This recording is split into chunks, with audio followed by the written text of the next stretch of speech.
everybody. It's Carl with Tabletop Tango, with my friend Eric, as always. Hello. We're having we were having a little chat before this, trying to figure out how we were going to pull this one off, because we're talking about powers, and I am very excited for. He's very excited. He plays a lot of very impressive characters that use. I feel like most time I play a tabletop game, if the system has powers, I will just play with powers. Like I can't not do that, just because I always feel like, I mean, besides, they're cool, I also feel like they allow you to be like more options. They allow you to be more creative sometimes. So I do like that, like added little bit. And so what's awesome there is now you get to do a little deep dive on Savage Worlds powers. Yeah. And because I would say they're a little more interesting than maybe some other systems where all the powers are like defined to a T with names. And here we've got trappings and more narrative control and things like that. So I would counter that argument, and I do agree with you. It definitely gives people, Savage World specifically, because, and we'll talk about this, I mean, we can talk about it now, we're getting into it. It has a very narratively open design when it comes to powers. Some setting books, actually most setting books, if they have powers, will usually come with like what that setting has. It's already kind of preset. It doesn't give you as much flexibility. Obviously that can change. I mean, Magic, like a fantasy game, could be the most open. But any type of, like, as a GM, you create a game. If you're joining a game, like, we'll take, like, Carl started a new game in his own homebrew world, and had a power, had his own, you can look it up on DM's Guild, a Nano Mage. DM's Guild? You mean Swag? I mean, sorry, yeah. Whatever website. What website is it? Swag, the Savage Worlds Adventurers Guild. It's on Drive-Thru RPG, just like anything else. Drive-Thru RPG, thank you. They're the DMs. They're the same company, so I always get them mixed up. Oh, sure. Yeah, you're right. That's the different system thing. Yeah, the Nano Mage. Yep, I put together the Nano Mage. Yeah. You put together the Nano Mage when I consulted a tiny bit, but in this game I was like, well, I kind of want to, like, I had never played an Artificer or any type of Artificer ever really in any game, and certainly not in Savage World, so I was like, I want to try that, and I kind of told him my ideas, and we just kind of worked it out, and it made sense in the setting. Going back to what you said, I do think other games, when they're like more defined, it can be like you can have more unique powers. In this, it's you have that creativity to create your own, but then they all are kind of, and it is true, like we'll get into it more, but like the bolt power, that's a lightning bolt, that's a fire bolt, whatever it is, like that's a bolt power. It all is the bolt power with a trapping on it. So, I think that's the key is the trapping side of it, versus acid arrow versus magic missile versus, I mean, it's each one of those spells is unique, and like D&D here, bolt is the unique item, but then we add trappings around it, because the bolt might be a swarm of bees, it might be a blast of acid, whatever it might be. And we'll talk more about trappings specifically later, but as he was talking about, like, powers themselves have trappings, but also like what your power, what we call it in Savage Worlds, arcane background is, could have a trapping. So so trappings are very important, and it's something, like I said, we'll talk about later, but that's what kind of makes them different and unique. And there is actually, it's more than just narrative, but again, we'll get into that later. All right. Sure. It sounds like we did a pretty good introduction already. So let me go ahead, and I'm going to show the page. Doesn't mean we'll follow along exactly, but we'll go ahead and have the book up just in case. Nice. So powers is all described in Chapter 5, though there are a couple of setting rules that are described in the Adventurer's Toolkit section, and those might come up. We might talk a bit about those if they are interesting. But Chapter 5 is the powers. And so the kind of the crux of the arcane background is skills, powers, power points, and then edges and things that go along with it. Do you want to kind of walk us through sort of those baseline ideas? Yeah. So very basically, when we say arcane background, that's like your like actual like origin of your powers, or it's your what you studied. Savage Worlds has these kind of like has four like archetypes, I guess, or four just like the main archetypes of what powers are, and they all function a little differently. And you can create your own too. Like I've created my own in other games. But the arcane background, that's what like that's your tradition, that's your specific thing, and then within that, like if it's kind of like a magic one, there could be different magic disciplines too. But the arcane background itself is just kind of what it really does. Besides the trapping, it has a couple of things like Carl said. So the first thing that it will have that's unique to it is a specific skill. So like magic will have spell casting, psionics will have psionics, miracles Has faith. Has faith, and weird science has weird science. And then gifted. Sorry, there's actually 5 arcane backgrounds. Gifted has focus. So they all have their own specific skill. And then we have And so, when so you're I actually have looking it. at So the I have it box. up, showing that each, the different ones. So you can walk through starting powers, PowerPoints, what have you. So. Yeah. So they all have their own skill. They all have a number of powers they start with, and then they all have an amount of power points they start with. Power points in this are the spell slots of other games. There's the actual like mana. They're what allow you to spend a currency to then do these powers. So each arcane background has all of those things, and that's what makes it what it is. The one final thing, like you said, each arcane background has a specific edge that only it can use. There's a bunch of other edges that all the powers can use, but there's only one edge per power. And we'll talk about that in part 2 of this when we talk about all the different power edges. Right. So the one thing I want to make clear, I think this is what people get very confused about, and it's something I've found in a lot of games, is that it's much easier if you start the game with an arcane background. If you want an arcane background, it's much kind of easier, both mechanically and narratively, to kind of start with that arcane background. Because when you get an arcane background, you don't automatically get any ranks in that skill. So that's something that I think people get confused about. So you have to spend, later on, you have to spend on those skill points just like you'd spend on any other skill. Yeah. So like later on, if you decided to pick up a magic arcane background, you don't automatically get spellcasting at a D4. You'd be untrained. So it's definitely like a little bit tricky. And like you can always talk to your GM if you want to be like, can I just like switch some skills over? Like definitely talk to the GM. But like rules as the written, you don't get any. So you kind of have to. You're in an awkward position of either like starting with a skill or starting with the arcane background first, kind of waiting for the next advance to pump yourself up. So Though that might be interesting for gifted, to have that kind of happen later on. I mean, you only get gifted one would power to definitely start fit with it. anyway. So narratively it might be interesting. So let's talk about the main types of archetypes in Savage Worlds of arcane backgrounds and kind of what they mean. Okay, so we can start with gifted. So gifted is kind of has innate abilities that don't normally fit into the kind of the standard model of it's a psionic, magic, miracle, that sort of thing.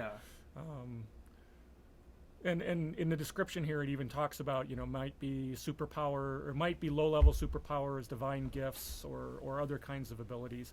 But it's the most limited one, where you really only start with one power to start with, though you have more power points than some of the other ones. And also the edge, and I guess we could talk about the specific edges for it now. The edge for it allows you to add a plus. You can spend power points to add a plus to your roll, to your skill roll, after you've rolled. So it's definitely kind of a catch-all for like anything that doesn't really fit into the other ones, but it also kind of works, like you said, like low-level superpowers or even just like for something that's like just a very innate ability. So if you made yourself like a weird race or something, and besides like if it was just some extremely innate thing, or like a vampire, or just whatever, something that would just be like, I just have this one thing that I'm really good at, or Yeah, like you very said, like specific an trapping. alien who's got Yeah. growth power when it gets scared or something. Yeah. You know, sure. Yeah. that can just growth or strengthen that way, and that edge allows you to really like do it well. Like you kind of will succeed more than the other people do if you have that edge. Awesome. So So then Yeah. we have magic. well, magic is Your classic magic. classic wizard, you know, that sort Yeah. of thing. So I don't know. The classic wizard, the classic. I mean, this could be, this could be the classic wizard. This could be, well, a sorcerer could be gifted, or this. This could be the person who's made deals with weird entities. This could be a voodoo. This could be just pretty much any. When you think of just magic, this is that catch-all. You kind of start with. And just to quickly go back, the skill for gifted is focus, and that's linked to spirit. And I did want to talk. Before I forget, I did want to talk a little bit about the skills, and Sure, go right ahead. it is a little interesting that some of the skills will be linked to spirit, some will link to smarts. Most of the powers, their range is smarts based, so you kind of get a little better edge in that way. Like if you're a smarts skill, like spellcasting is linked to smarts, then it's kind of like goes along with those ranges of your powers. Spirit is a little interesting. It's more useful than smarts, but again, it's not really helping your powers as much as just straight smarts does. So that's another thing to consider with the arcane backgrounds. Going back to magic, spellcasting is a smart skill, but you kind of have like a good amount of powers, and you start with 3, so a good amount and 10 power points. You can do a lot of stuff. And it's the most. I feel like it's also the most open to what powers you can use. If you're working with a GM, like you said, like it could be a bunch of insects, it could be a fire, like so many different trappings could apply with magic because it's magic. Right. I mean, it's the classic, right? And then Yeah. speaking of classic, we also have miracles, which is Well, before we go, I want to talk about the edge. So Oh, the that's edge right. for Let's that talk about the is- edge, yep. is actually called wizard, and what it allows you to do is to change trappings on the fly. And you might think, well, what's the point in that? But again, we'll get into that with when we get into the trapping section. I would say though, just to kind of head start that, is that one is tricky because it's very dependent on the GM, very dependent. So it's not it really isn't as in kind of that powerful as the gifted one, some of the other ones. It is just so dependent on the GM. But we'll get into that later. So yeah, you were saying about miracles? Oh, that's good that we caught that. So I definitely don't let me walk by without talking a little bit about the edges. But now, you know, again, the other classic magical type is miracles, which is your classic divine individual, whether it's a cleric or holy warrior or whatever that might be. But very similar in the sense of like gifted, where it uses faith, which is linked to spirit. So again, as you mentioned, most of the ranges are defined by smarts, but here's another one that leverages spirit. Also has 3 starting powers, 10 power points, but it's again the yin and the yang of the magic user cleric kind of combination. Now, what about the edge here for this one? The edge for that one is Holy Unholy Warrior, which again is very campaign dependent. It's another one that's a little tricky. It gives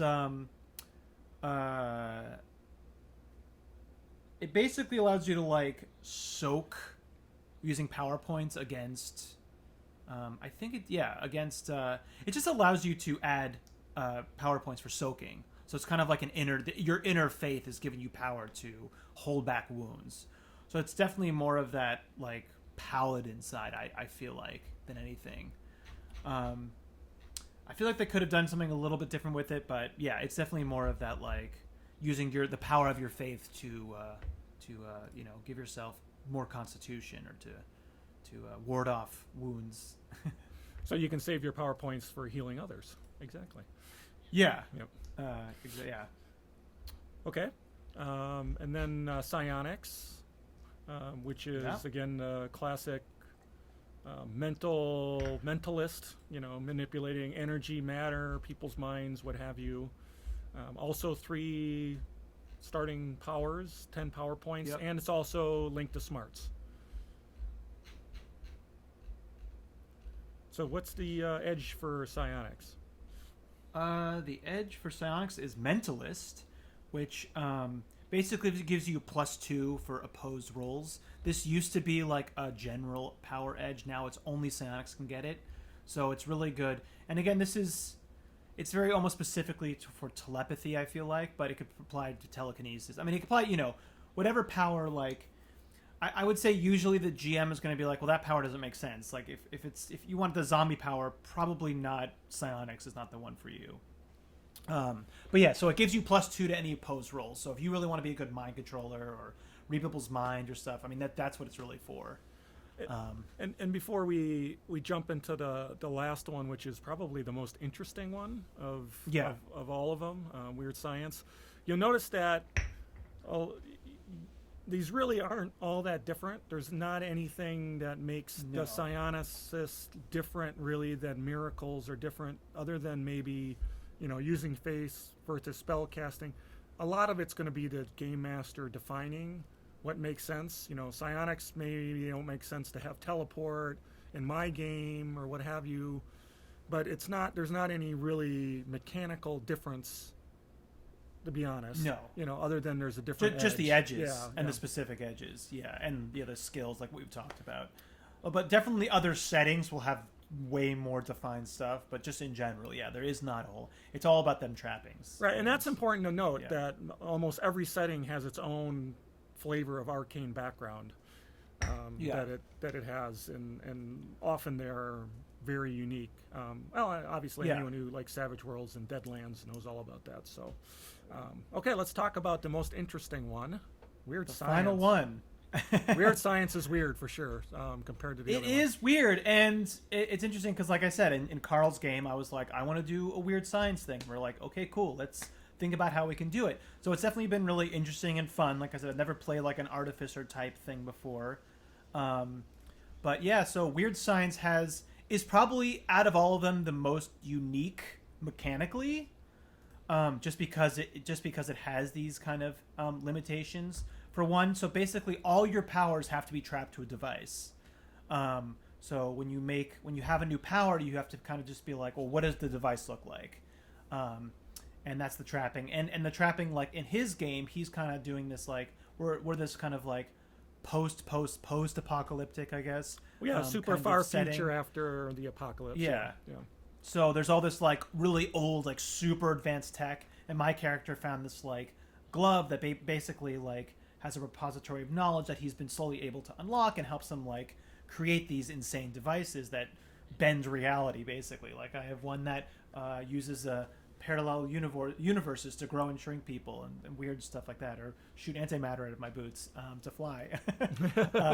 So yeah, you can get really creative with it, but again, they all need their objects, with their devices, which comes to a interesting thing is if you ever get like captured and you get your devices taken away, the book actually specifically talks about that, and it talks about like, well, you might be able to use it, but it would be just a temporary, like if you could kind of come up with, I use this like wires that I found in the wall to kind of make my power once. Yeah, so that's jury rigging. That's jury rigging. Yep. Yeah. But you have to do that with a -2. So you got to be creative, but it does have that drawback of the jury rig.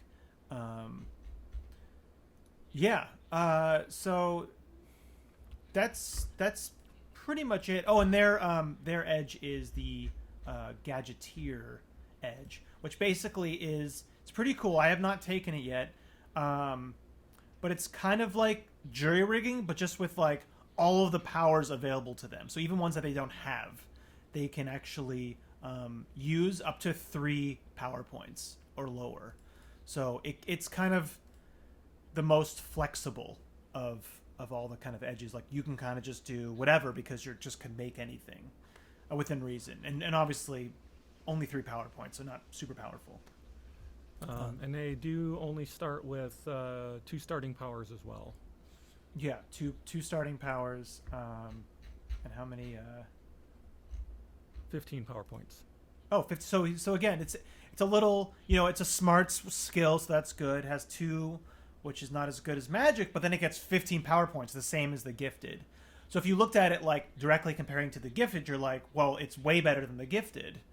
because just looking at it, it has smarts, it has one more power and the same amount of power points. But then you have the drawback of You got to have a device. Yep. you got to have the devices, and the edges are very different. So, they're almost all the same, but there's these kind of slight differences that kind of set them apart in that way and balance them. Yeah, and I think it falls to the game master a little bit to help craft how these look in their campaign, for sure. So, And that's a perfect bridge to let's get into the trappings, because this is so important, I feel. Yeah. yeah. So I went ahead and brought that page up. Oh, cool. Yeah. Okay. So go ahead and talk a little bit about trappings. I mean, most people, well, I don't know most people, but you think about trappings, they really define sort of how things look and act. So we talked a lot about the bolt maybe being a swarm of bees or Yeah. a lightning or something like that. But what's important is that the trappings also matter if the strength or the weaknesses of the foe lines up with what your trappings are defined as. Yes. And so that's so maybe it's just it's just a lightning bolt, that's just what it looks like, but then you're going against something that's maybe sensitive Made to of lightning, metal. made of metal Yeah. or something, or circuitries built into it that might Or make is made of rubber. Yeah, or maybe You're rubber. messed up. Yeah. So it actually has some impact. But to a caveat to that, because I wanted to get, before we even got into the like that specific things, I just wanted to say that while they are important, it is so GM dependent. Like, if a GM is not willing, or just not really open to that, or don't really think about that, then it's not going to be as a big a deal, right? If the GM is more into it, then so it's one of these things where it is very narrative. There should be mechanical things. The book wants there to be mechanical things, but it's really all to the GM, because it isn't really laid out like, oh, fire gives this. It's just very open. But if you're a GM listening to this or watching this, Yeah. totally get into it, because trappings are one of the Yes. most fun things that you can have. Like Eric mentioned his arcane weird science person has like things that come up out, and that's what causes havoc, and it's really kind of fun to have something that makes it a little more interesting. So so like you said, so there's that, like, it should have like weaknesses and strengths. So like lightning, or the common fire, right? Fire should be good against something flammable, or not good against like pure ice, or something that's doesn't burn, right? So it shouldn't be something that happens all the time, but it should definitely come up, and it matters, like, if the thing has immunity to fire, then you're just screwed on that part. And that's where you're kind of locked into the trappings, Right. unless you Right. have the wizard edge. And that's synergy, which is kind of what we already talked about, I feel like. well, this synergy is a little bit different than just a pure trapping. So this is something that's aligned. So the example they give, for example, is somebody standing in water when they get hit with a lightning bolt. Not that they're Yeah. inherently more apt to be damaged by lightning. It's just the conditions are synergistic around what's happening there. And then it also mentions, of course, opposite forces, fire and ice going into. They don't have any synergy against each other, right? It's just what's going against each other. So. Anything other notes on synergy? It's just a couple of paragraphs in the book. And it talks about increasing the effect or damage. Again, it says GM's call by +2 or -2. I think that 2 rule is a good one to go with here if you're a GM. Yep. But yeah, again, it's like we talked about. It's very narrative, but it's very much up to the GM. And trappings. When we talk about trappings, it's not just the individual power trappings. Again, it's also the arcane background trappings. So even if you're magic or gifted, gifted might just be like you have specific blood magic, or if like you talk about magic, like voodoo, right? Right. Or a shaman or something. So Sure. it's also like the meta part of a thing, and it's also the actual powers. So when you get a new power, you then decide on its trapping. So for some things like psionics, I feel like you don't really have a lot of play when it comes to, like, if you take mind reading as a psionic. I mean, that's that's the trapping. Well, but now the funny thing is, in Interface 0, which is a setting. Yeah. They really didn't have trappings, but they had things that happened when the person is using these powers, like their eyes are blue, or there's something along those lines. But anyway, just aside. Yeah. Yeah. Okay. For sure. Like, yeah, you can always get somewhat creative, but I feel like with psionics, it's just that is the trapping already. Like, and that's why I created the nanomage in the first place, because psionics and post-apocalyptics and sci-fi are boring. It's yeah. I mean, in some of the psionics, like you could, All right, don't get mad. Don't get mad. I just. I mean, it's definitely the most. That's the easiest one to go with is psionics for any type of sci-fi power. I mean, that's just the go-to. You know. But you can do stuff like, there could be the bolt power. It could be telekinesis. It could be pyrokinesis. It could be electrokinesis. It could be. I mean, there's a whole lot of there's all these different. A lot of kinesis is going on. You could use. Yeah. So. A telepathic bolt. I mean, there is. So I kind of take back what I said. There is definitely trappings, but it really depends on the power, right? Sure. Yep. So when you are making, when you have your arcane background and you take a power, one of the things you do if you have that trapping is add limitations. Now I use this a lot in Carl's game. So when I have my I forgot what I call it now, but my antimatter boots, which make me fly. So if you normally look at fly, there's a mod that you can affect other people. Well, or maybe it's not a fly, but I'll go with protection. So protection, there's a mod you can do that allows you to affect other people. With my belt of, I forgot what I called it, dimensional force field, blah blah blah.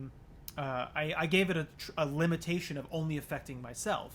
So that's going to then cost, the power then costs -1 points. So limitations are a way to kind of work with your trapping. If it limits you in some way, then the power's a little bit cheaper. So I really think that's a really cool to kind of tweak it. And when you do that limitation, that sticks. You cannot then later change. Right. It's not like modifications, which we'll talk about right after this pretty much. But once you add that limitation, it sticks. With the very small caveat of adding trappings or changing a trapping. Right. When you take to get a new power, you have to take the new power edge, which usually gives you 2 new powers from your power list. Right. In place of one of those powers, you can have a power that you already have and get a new trapping. So if you were just a wizard and you took a firebolt and you really wanted an ice bolt, then you could take the new power's edge and take the bolt power again with an ice trapping. Or you could, change one of your powers to not have a limitation, but whatever. So it is kind of interesting that you really have to sacrifice to get that extra trapping. Yeah, I don't know. Do you think people would do that very often? I guess I could see, you mentioned bolt and it's fire and I really want ice too, but I don't know. It's just as a player, I can't see myself doing that very often, to be honest. I don't think people will do it that often, just because it is so it does cost so much. And again, if your GM is really getting into it, then it might be worth it.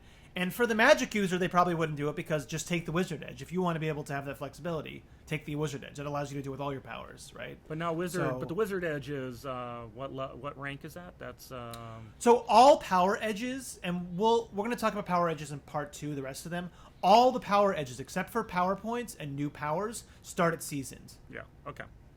So all of them are pretty much seasoned edges, but except for the new power edge and power points, which again we'll get into in the part 2 of this, because that's going to be a long one. So now we have our powers, we have what they do, how they look.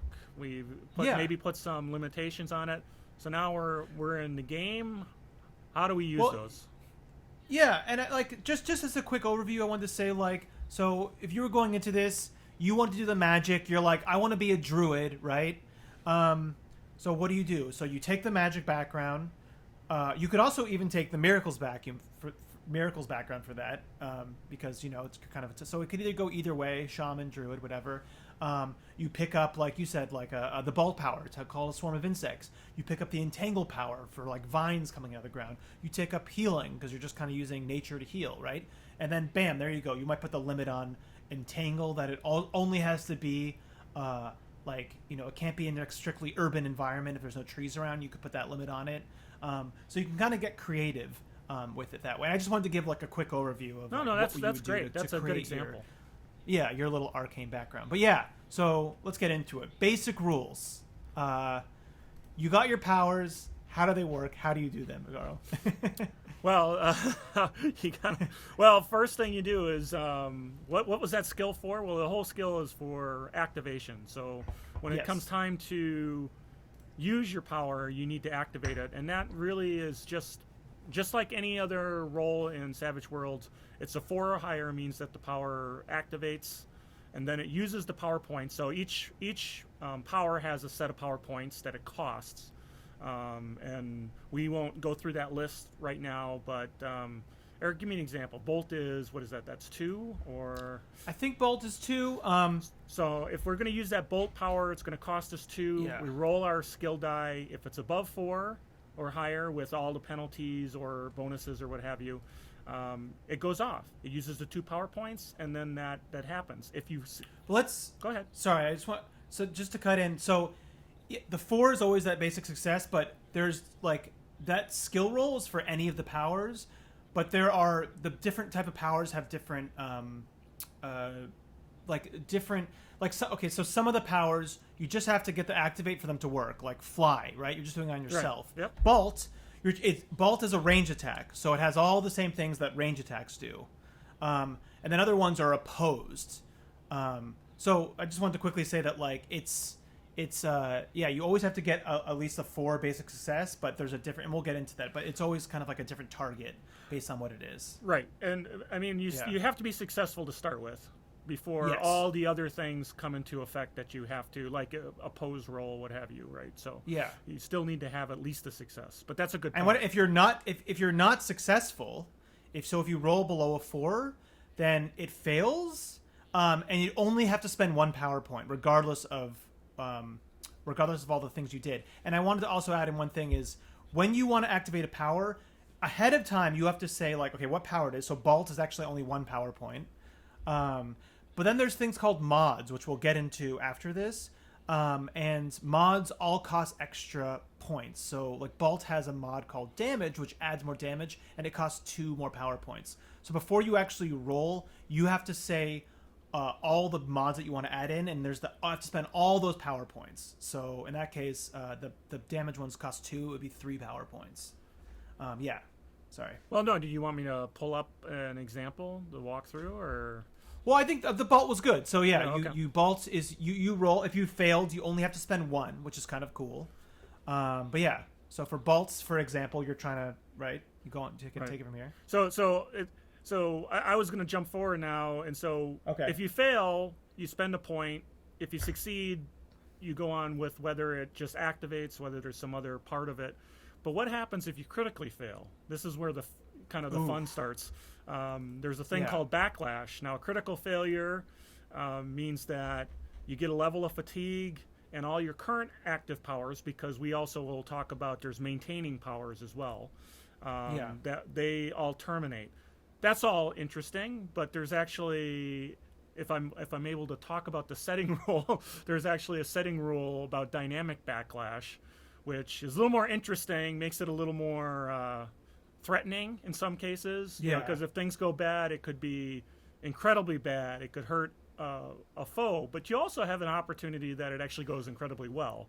And I won't pull that up in the book, but dynamic backlash is a very interesting part of that. It's a cool thing. Yeah. And they changed it from the last edition. Backlash was much worse. They've definitely made it much easier now. So, So rolling that critical failure is really bad. So if you do succeed, if you just roll a 4 or more, then you have to spend all those power points, regardless if the power actually did what you wanted to do. For example, if you were trying to shoot somebody, but they had like dodge, and you just rolled a 4, you would miss them because dodge subtracts from that.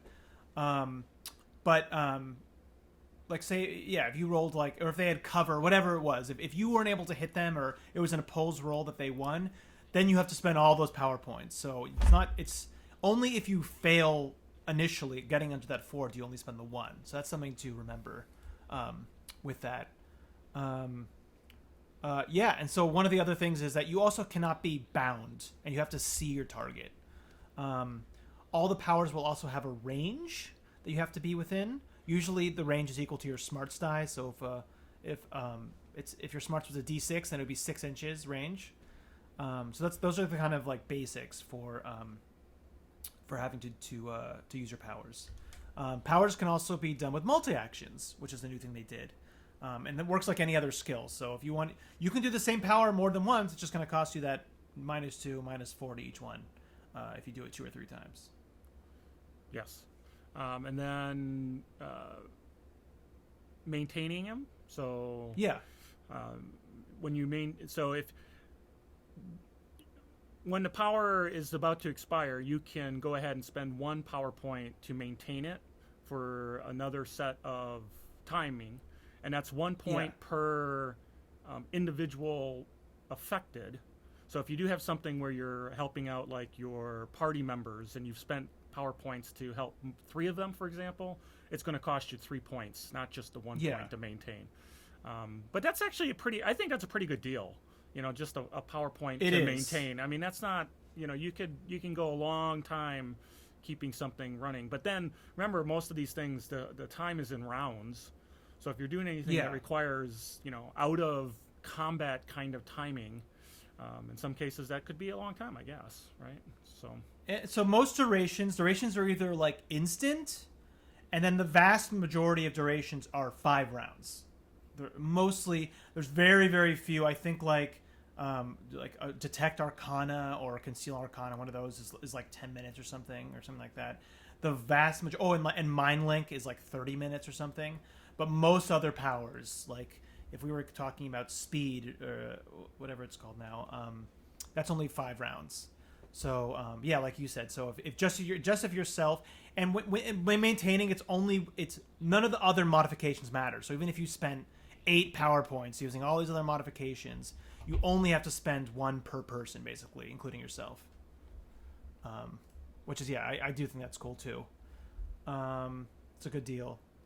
And then the last thing really is shorting. Yeah, shorting is pretty wild, for sure. Yeah, which I've never actually used before, but if you don't have enough power points, you can make a roll with a negative equal to how many power points you don't have. So they do an example in the book that like a 3-point healing, if you had no power points, that would be you'd have to roll your magic skill at a -3, or your arcane skill at a -3. Now I'm looking at the book here, and it doesn't say. I don't think it sees where it's only if you don't have the power points. I think you can short any time you want, even if you have the power points. Can you not, or am I missing that? You can do it. Yeah, sorry, you can do it. You can do it anytime you want. It's not just when you run out. That's the most likely scenario is that you're low, because the drawback to shorting, besides you're like, oh, what's the big deal? I fail. If you fail, any failure is considered a critical failure. Right. Yep. So you get that fatigue or dynamic backlash. Yeah, which could be even worse. So it's risky. It's a good kind of flexible thing in your pocket that you'll kind of always been able to at least try to do a power, but it's very risky. I mean, it can be bad. I mean, fatigue is bad. It's -1. Yeah, -1 to everything is not a good thing for sure. So, so I think now is because we've talked about them a lot, but let's talk about power modifiers. Right. So there's power modifiers within each power, but then there's a set of generic ones. Yeah, but very generally, I just wanted to start out. Very generally, they are ways to tweak your powers. They just tweak them in some way. An ice power that you wanted to make it more aerodynamic so it went farther, or one that had a better shape to be able to pierce armor better. These are all things that they just allow you to modify them. So that's what they are in general. And there is so power modifier, like you said, they come in a general form, ones that can pretty much be applied to every power. I mean, not all of them do, just because of the nature of the power. I mean, you're probably not going to put lingering damage on your heal power. You know what I mean? But there's general ones, and then each power actually has its own. And this goes back to what we were talking about before, is that when you activate a power, you have to pay the cost of the power plus all the modifiers. You have to do that before you roll the die.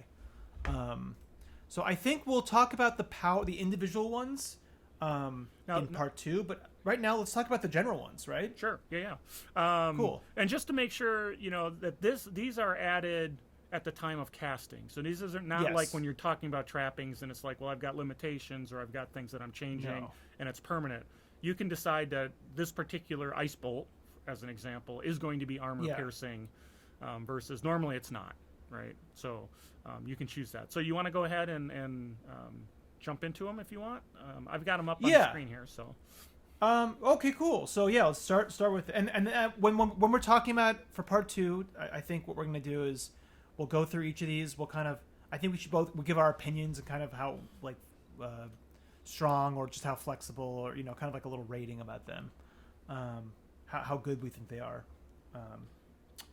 So let's start with armor piercing. So it costs 1 to 3. This just gives you more armor piercing. 2 to 6. So for each power point you spent, it's an extra 2. This one's good. If you have a damage power, armor, having good armor piercing is great. This one should be used a lot. If you're have a damage power, if you want to get into it, this is a really good one. Yeah, armor piercing is good points spent against an armored opponent. It drops that toughness down point for point. So. All right. Now, they do talk about in the first place that this should match your trappings, but I feel like most of the time you could come up with a reason that it could be armor piercing. For most trappings. So, okay. Next is fatigue. Powers that drain or tax opponent cause fatigue. So this is 2 points. It has to be attached to a power that can cause damage or is resisted. So basically, it can be a bolt power. It can also be something that it's an opposed roll. This one's pretty strong too, I would say, for 2 points. If you think that you have like a good chance of affecting somebody with a power, this one's like insanely good. This is a really good debuff. Yeah. What do you think? Yeah. Well, you get that fatigue that carries with them. Right, so that lingers well beyond the casting, so that -1 is really useful for sure. Yeah, which is interesting because they talk about that they last for the life of the power, or that it says or until the end of the target's next turn in the case of instant powers. So I guess there for fatigue it's. You would get hit. It would only be for that turn, actually. So but it lingers the whole term. For something that instant, but then it'll linger for through their turn. I guess that's where I was kind of coming from. Is it gives you a little bonus there afterwards. So, but on an opposed one, it's really good because that will last for longer usually too. Sure. And while it's not as it's not that -2 that you get from distracted or something. It's still just a minus on everything. So. Okay. Cool. Glow and Shroud. Ooh. This is adding like a color or something to a small blast template, and it lasts till the power expires. Subtracts 2 from stealth and negates 1 point of illumination penalties. So this one's definitely more. This is the phosphorus grenade. Power. Yeah, the phosphorus grenade. I'm not sure what the heck the fairy fire. This is the fairy fire if you're kind of fantasy-ish. This is. Just manipulating light and dark. I don't know. But this is. I'm sure it's useful. It's situational, but it's also flexible in the way of that it's not just used for powers that want to hurt somebody or debuff them. This is also used for buffs. Oh yeah. If you look that you can shroud somebody in darkness and people be a minus to hit them and a +1 to their stealth. So. For only 1 PowerPoint, this can be really, really good in the right, in the right situation, I think. For sure. But it's definitely more situational. Heavy weapon, 2 PowerPoints. This is so situational and very campaign specific. If you're against a tank, then you want to use this. Which you 100%, guys went against, so yeah, in my and I campaign didn't you even, just went against a tank, so you could have leveraged it. and you know, it is very interesting because like as much as I like powers, I don't use these that much either, and I don't really see people use them also much easier. I think people just kind of forget that they can do these, but just kind of focusing on the specific mods that the powers have. So yeah, heavy weapon. It's not going to be in the actual bolt one. It's here, so you could always have access to it if you have a blasty type power. You want to take it from here, Carl? Well, Hinder and Hurry is another interesting one. It's only costs a point, and it slows the target or hurries the target, and so that can be useful because it reduces the base pace by 2 if you're hindering, and that can be very interesting if the opponent is trying to slip away or is trying to close, and you're trying to pick them off as they try to come in. And then Hurry, of course, is as a buff can help you then move quicker and get out of harm's way or keep people at bay for your friends. It's only a point, so again, there in certain situations it's pretty useful. But again, it has to be just the right circumstances where slowing somebody down is going to really help you out. And I'm always thinking of the Hinder. Obviously the Hurry is also. I almost feel like the Hurry, and the Hinder is good in that very specific way, but I almost think it's better just to have more damage or do armor piercing, and you can add those all together too. But for 1 point, if you're giving the fighter, some type of buff, why not throw that on there? Make them quicker. Yeah. And if you looked at our combat tutorial, which you should, if you haven't, you should watch that too. We had very fast fighters by using edges who could close the gap pretty quick. Well, here's a cast on your fighter that gets them into combat quicker as you're casting things on maybe protection or what have you on them. So or even stack it with the speed power. Yeah, exactly. Run like the wind. Make them even quicker. Yeah, run like the wind. So now here's an interesting one coming up. I like lingering damage. Yeah, that's pretty cool. Yes. So this one, basically after the damage is done, each round after or the round after, it takes some additional damage. So kind of like my trapping is I throw acid on people. Well, the next round it's going to do 1 die type less damage. But if you're already at a D4, well then it does 1 less die. So they show an example here, and I got it on the screen. So a 2d6 bolt would go down to 2d4, and if it was something that was already at 2d4, it would just go to 1d4. For 2 points, I think this is really a good deal, to be honest. I think so. I think it's could be very useful. If let's say you're going all in to get the 1 hit, all the bonuses, everything you can do to get that 1 hit in, you might as well buff it up so that you get that extra damage the next one.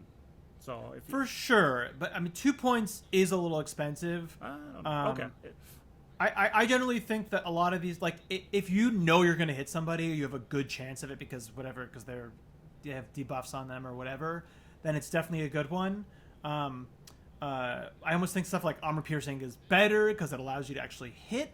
But you can use all important. Of them. Nothing says you can. Nothing says you can't. But it's expensive. You'll run out of power points very quickly. But yeah, I do think it's really good, especially if you stack it with a damage increase. I think some of the powers can if you can get your die type higher, then it just becomes better. So if I look at let's see, I know some of them. I thought some of them can be raised. I guess not. Thinking of the actual superhero book, which we won't ever get into until they release the new one. You definitely want to use this with a D6 power, not a D4, because it loses. So don't use this for anything that's a D4. Because that's just so Havoc isn't your best bet for this one. No, you don't want to use this for Havoc. Yeah. No, definitely not. 100% no. Range. This is the one that I've used the most probably. because it's just something that you always can think about. So just always remember that you can do this, and it's very important. So it just doubles or triples the range of a power, 1 or 2 points. It's great. It's amazing. If you need to hit somebody and they're far away, just use it. I mean, 1 point doubles, so that's it's important. And most of the ranges are your smarts and most your smarts. So yeah, probably. So you're probably, if you're, again, this is where it gets tricky. If you're a magic or psionic or weird scientist, then you're kind of living the life of Riley. I mean, you got a D8 or D10 in smarts because you want your arcane skill to be high. So yeah, you're like, great, I have an 8 or 10 inches, but if you're a gifted or miracles, and you're like, well, I have a D8 spirit, and I have to have a D6 smarts, I guess. It's only 6. So it's much more almost useful for the ones that have spirit as their main thing. Interesting. Interesting take on it. So, and then the final one, selective, which I forgot that was even on here, which I should definitely use. Like, just thinking about your game with Havoc. Holy crap, why don't I use this? Now that I see it, I'm definitely going to use it. Somehow, I don't know if I can, though, trapping-wise. It doesn't really make sense, so maybe I won't, but I will see. I could probably program my device to... so again, this is one that's very situational. For only 1 PowerPoint, though, it's very good. I mean, if you have a bunch of people all in the melee together, use it. Yes, absolutely. So those are all the kind of the standard ones, and then I would imagine settings one might add their own in as they go. So riffs. I mean, a lot of this we're talking about. Riffs is kind of one of the only post SWADE big setting books that's come out, and they do a lot of different stuff with their powers. I mean, they have their own traditions. They have added a lot of stuff. They have mega power modifiers, which are basically the modifiers on steroids that just do crazy things, because it's all super high powered gonzo stuff. So that's a cool one to check out if you want to kind of see what a setting can do, because they really stretch everything. Cool. All right. So now that's most of the powers, but yeah, what's the one thing that's left? Yeah, I mean that's kind of that's 99% of kind of the basic stuff. Now the only thing is, again, goes back to sort of the weird science and those sorts of things, that the last thing you really have is the idea of an arcane device. Now I'm going to let you take that one because I have a thing that I have to click on here. So you go ahead. Okay. So arcane devices these are not tied to the weird science background at all. This is completely tied to one specific edge, which is the artificer edge that anybody with an arcane background can take. Basically what it means is it's for a way for you to be the magical crafter, whatever it is. So, I mean, obviously this goes along, I would say it makes the most sense for weird science or magic. Yeah. I think miracles also make sense. I think psionics is a huge stretch. As a GM, I don't even know how you would pull that one off, but okay. Yeah, I probably wouldn't allow it as a GM. I mean, maybe there's some. Yeah. Maybe in your campaign there's some focus crystals, like energy crystals that you focus your mental energy in. And I mean, it's getting a stretch. Yeah, and gifted also. Depending on what the gifted thing is, it's also pretty much stretch. I mean, I really see this as primarily magic and weird science, with also miracles, because you can have like holy relics. But yeah, so you take the artificer edge. This is all what the artificer edge can give you. So it allows you to make arcane devices for other people. Because I know it's not just for weird science, but as I think you mentioned, in weird science, it's your device. You can't let anybody else use it. You're trapped. Yeah. It just doesn't work. Here, this is different, right? This is, I can make things for other people. Forget weird science, magic, what have you, but those different, now I can do something for someone else by investing my own PowerPoints. The weird science, when you make your own inventions, they're just like so like overly complicated or just alien or whatever it is that other people couldn't figure it out. But this is, you just dumbed it down. You made the iPhone, whatever, for people. I made the iPhone for people. So cool. So you take that artificer edge. What can you do? So you can create a device with your powers. Basically, creating a device is 1 hour per power that can be activated through it. Now, me and Carl talked about this in his game because I was thinking about getting it. We're kind of, it's a little weirdly worded here. This is something that you should definitely work with your GM. I feel like this is out of the book. This is kind of probably the most this area for me of they didn't really explain this that well. Because you're like, well, why can't I just put every single power into a device? I mean, I guess you could. They don't really say you can't, but it makes more sense that it should really fit what you're kind of making. If you have the blast power, you're making this into like a gun or a wand or something, right. And you probably are not going to add the protection power onto the gun, right? That just doesn't really make sense. But again, it's really up to your GM. The rules in the book don't really say you can't do that. It's just kind of just keep in mind, again, we spend a lot of time in Savage Worlds talking about trappings and how interesting trappings are. And I think you lose a little of the power of the narrative of trappings if you say, well, I can just like pile everything into this thing. Well, then why don't we just say I make a stone, and my stone has all the powers in it. It gets boring, right? It's much more interesting to say my blast power is, some kind of mythical, weird, crazy contraption gun that I put together, or that my protection is, a special helm that was made just for me that has straps that go down around the arm, whatever, So it's much more interesting that way. So as a GM now in our game, we haven't talked about it, but I kind of would expect these things to be kind of separated out because it's more interesting. It's just more interesting, I think so.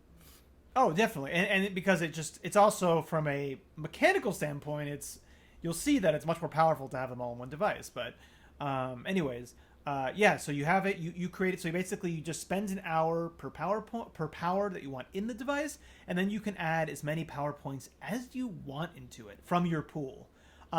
When you invest power points, they're kind of permanently lost. So if you have 15 power points and you put 3 power points into your device, then you pretty much only have a pool of 12 to work with your own, because now the device kind of stole 3 from you.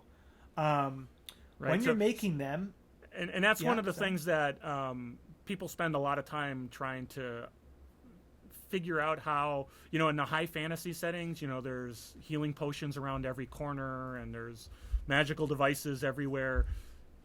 These, you're investing your points. So this isn't, you're not out there creating healing potions to sell, because you're investing your points in them.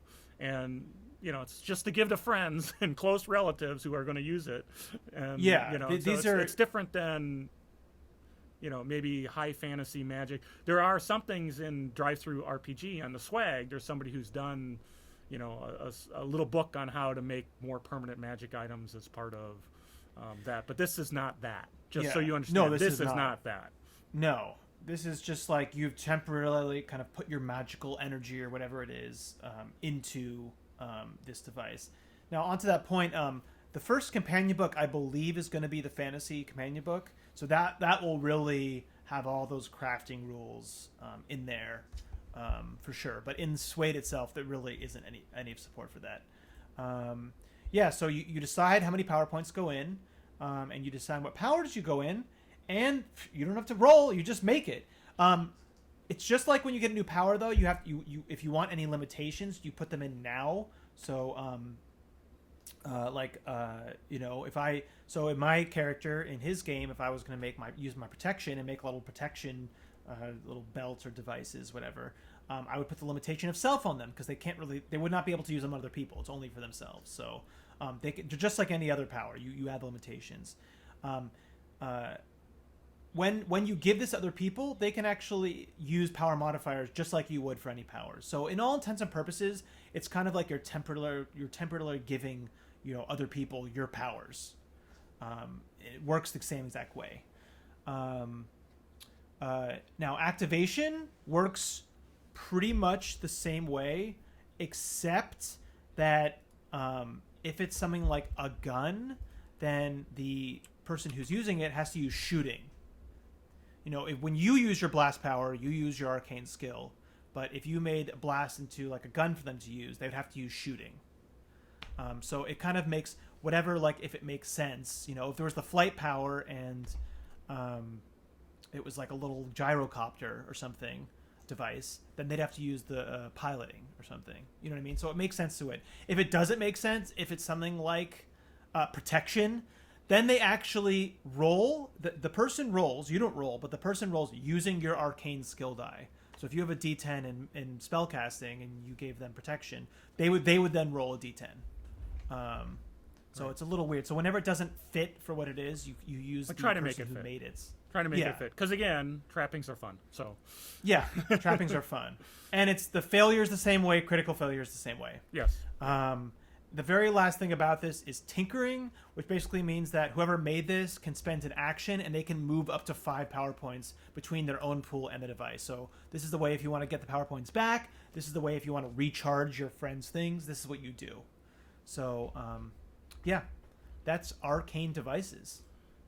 So that is, I think that's pretty much the basics of arcane backgrounds. And powers. And powers, right? Yeah. So that's the basics of it. Now, we said, like you said, we weren't going to go through powers and spend a lot of time. That's for a later video to go through powers. Yeah. We did talk a lot about the edges, though. At least, but there are briefly. more edges. There are more edges, but we talked about a few of them, and so obviously we'd like to go through those in more in depth.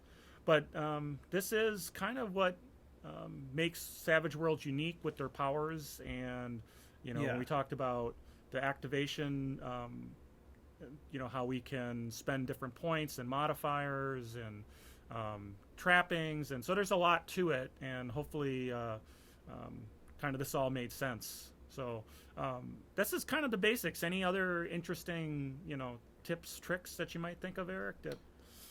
I mean, again, it really benefits and kind of wants creativity when you're doing this. Like, just coming up with your trapping, coming with your arcane background, using your powers in weird ways.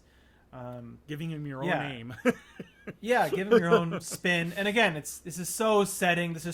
It's so setting, and it's so GM dependent, though. I mean, like we've said, if your GM is not really keeping track of the trappings, then they're just gonna have a much less effect. But when it does make sense, it does make sense. I mean, and some of the trappings are easier to use. Like fire is just a generally fire. It's fire. We all know what fire does. It's the kind of one of the go-to attack things. But then, if you were kind of like a fire sorcerer, or you had, I don't know, your bloodline was like a fire elemental, or a genie or whatever, then you could have stuff like, if it was an obscurement type power, you could say, I just create a lot of smoke. Or, it's not just, if you have that kind of main trapping, you can still just kind of get creative with how it all actually works when you get your powers. So don't ever feel limited. I feel like you can just always kind of come up with a way for that power to make sense for whatever kind of arcane background trapping that you've put on yourself.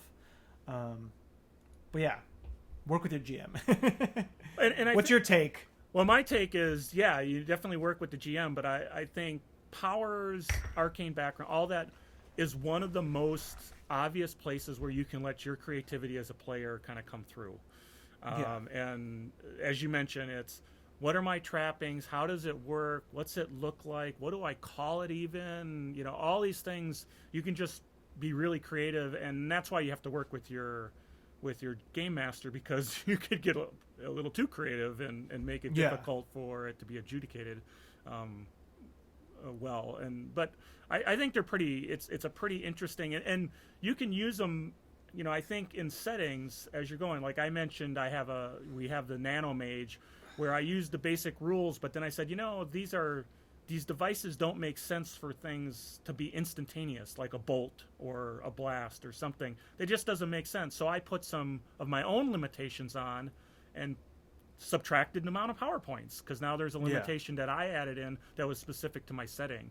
And so I think from a game master perspective, for those, you can take these basic and tweak them and modify them and add your own spin on them to make it your own. Because like I mentioned, a lot of them feel the same, and maybe there's a different edge that's specific to each, but they really do feel the same until you start adding your own flavor. And so for sure, so for your homebrew setting, don't be afraid to say, I've got my own arcane background that's a little bit unique and different and works in a certain way.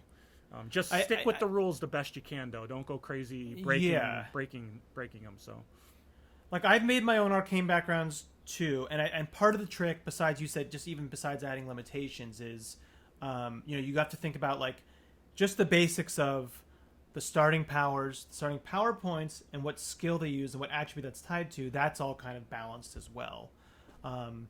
Like I made a bardic one for my friend's game, kind of like a bard tradition, and that one had a little interesting mechanic where it used performance. Which is actually really powerful because all the other ones have a separate skill. Performance also does other stuff, right? Right. So it had and it was based on spirit, so that was a little limited. Now, one of the drawbacks that it had was that you had to have an instrument in your hand.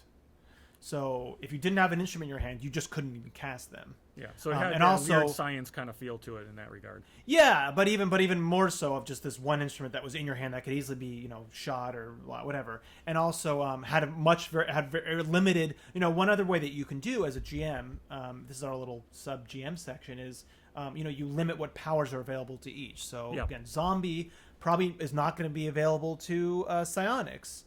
And you might just say, okay, well, mind reading is not going to be to magic or whatever, So that was another thing too when I was making it, is that you just kind of make a specific power list that's for those arcane backgrounds.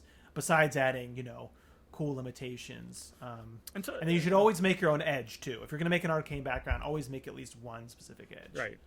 And so, so I think that's really interesting as we get into kind of the GM section. I'm making my own arcane background, focus on what's the right skill, what's, of course, starting powers and a number of points that seem to make sense. Think about what powers make sense for that kind of arcane background. Again, I made this thing called I had the nano mage, which controlled nano machines, and so I said in my initial teleport don't make sense, because what does that mean when you're controlling a swarm of machines? So, and then look at those limitations or benefits or what have you that make it somewhat unique, and you can kind of craft it. So, I think you should try to do that. I think it's an interesting thing. So, and the drawbacks, settings, the benefits is that they'll be more unique, but the drawbacks is you're giving less. The player has less creativity, kind of, to make it their own thing. So there's that give and take. And yours, it was cool. I mean, the nano is like the mage is the main thing, but then I came in and I was like, can I do this? You're like, yeah, let's work this out. And so we got creative, and it's fun. You think he's a little overpowered, but he's definitely overpowered compared to some of the other folks, but that's also because like I know the game really well, and I'm not trying to min max or anything, but if you're the only one with powers in the group, then but again, if the rest of the players also knew the rules as well, so you think of the powers and how you're using them, they could just as easily wild attack, close quick, wild attack, different edges that you do some edges. So they just don't know the system as well as you do to kind of take advantage of the nuances of the game. So which is fun. And in part two we will the next episode we will get into each specific power, our take on it, our rating on them, also all the edges. So that'll be fun too, I think. Our ratings. Oh, now I'm gonna have to really a lot of these I haven't used, so I don't know how a soft rating. Soft rating. And then I guess I could rate them by, God, I wish players would not use these, or they would use them too, beyond just what my own take is. So, all right, well, cool. So this was a lot of fun. I like powers and arcane backgrounds are pretty fun, interesting part of the game. So definitely. And I think you're right, Eric. They definitely required their own video to kind of go through. Yes. So for sure. I wasn't clear whether that was the case, but man, it is after going through them. There's a lot to them. So. All right. Well, great. So if we don't have any parting thoughts, I'll start trying to get my end screen here, and we'll just say thank you again for watching the video. I hope you learned something. If you haven't seen the other ones, we have quite a few on the basics of the game, combat examples, character creation, all of which try to go deep into it and give some hints and tricks beyond just here's what it is, just like this one. So any last thoughts, Eric, before we close off? No, I think part 2. Watch part 2. Thank you for watching. All right. Yep. Thanks everybody for watching, and have a great